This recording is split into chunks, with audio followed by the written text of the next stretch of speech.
want to talk about this situation with Daystar, Joni Lamb, and Jonathan.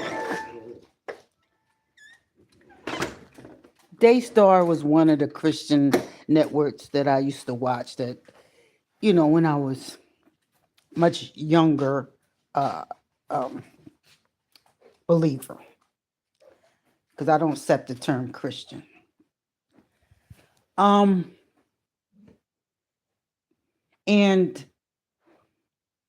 so, having access, just before streaming faith and all these other things and TBN and and CBN, they were very instrumental in my faith walk. So a few years ago, uh, I think during COVID, the founder of Daystar died suddenly. And his son, which normally, happens, thought he was going to be next in line to take over. But it was the wife that took over. Like the same thing is going over there at Talking Point USA. The wife took over. And we learned some things. We learned that there were allegations that the grandchild may have been or allegedly assaulted by a member in that family. And it was swept under the rug. Now, I have several problems, but I'm going to just keep it cute and quiet right now. So, when the daddy died and the son didn't get the helm, the son and his wife got an attitude because the mama brought in another man. A man who was married, just like Sarah Jakes, just jacking people husbands. Okay? So Joni and this guy, I forgot his name right now, because come to find out, the day the husband died or was dying, they were allegedly on the phone for 19 hours talking to each other. This is what all these Christian pundits, this is what they putting out there, the gossip. The Christian gossip channels. So this is all alleged, ain't nothing been confirmed, nobody posted any receipts. But this is what they saying about Joni. And Joni wanted the son to respect this man that he had didn't know anything about, and the man was married to another woman. And the man had appeared on the show with Joni and her husband. Oh, I think his name is Doug something. He's some kind of therapist or something. Couple therapist.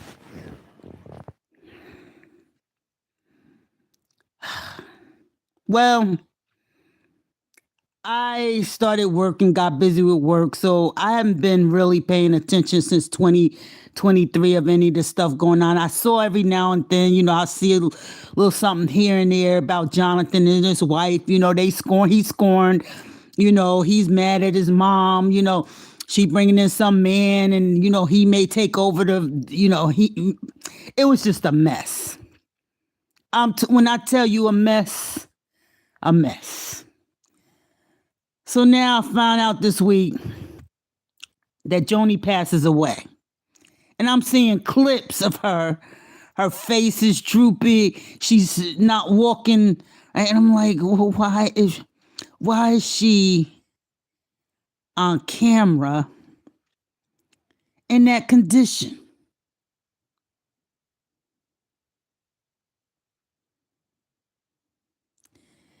Well, come to find out, they didn't contact the son because she was mad at the son. The son, they were been feuding. This is all ego here. And it's embarrassing because these are supposed to be redeemed people. These are supposed to be redeemed people.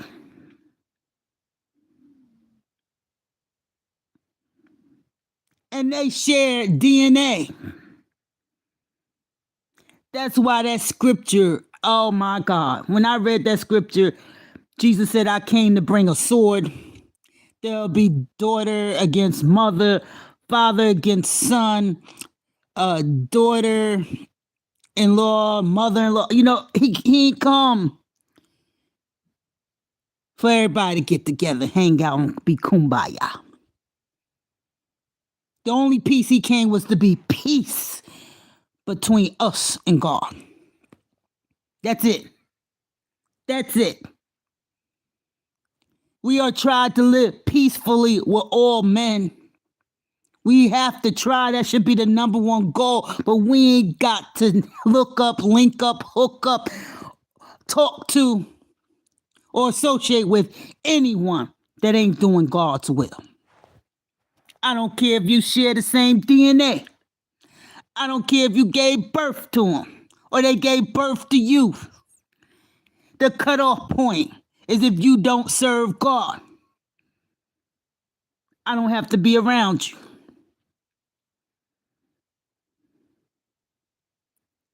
It's embarrassing.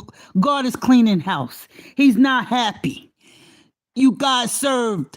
Your master was money, paper, not the God that created the seed that produced the tree used to make the paper on which money's printed.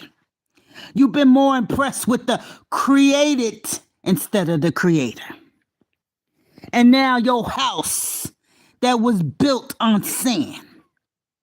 When the storms of life came, because they're going to come, sickness, death, bankruptcy, foreclosure, divorce, molestation, rape, murder, abortion, it's going to come. Adultery, fornication, homosexuality, it's going to come. When the storms of life, when you engage in wickedness, the storms are going to come. And guess what? They come upon the just and the unjust. The sun shines on the just and the unjust. Some stuff we go through, some storms we make are self-created because we don't follow the Most High. But then there are those storms that just come, you ain't have nothing to do with what you're doing. They come to test you and grow you up in the faith. And what you're seeing now are houses crumbling left and right. These big ministries are crumbling before our eyes. World governments are crumbling before our eyes. Because people are going to learn that your arms are too short to box with God. I'm done.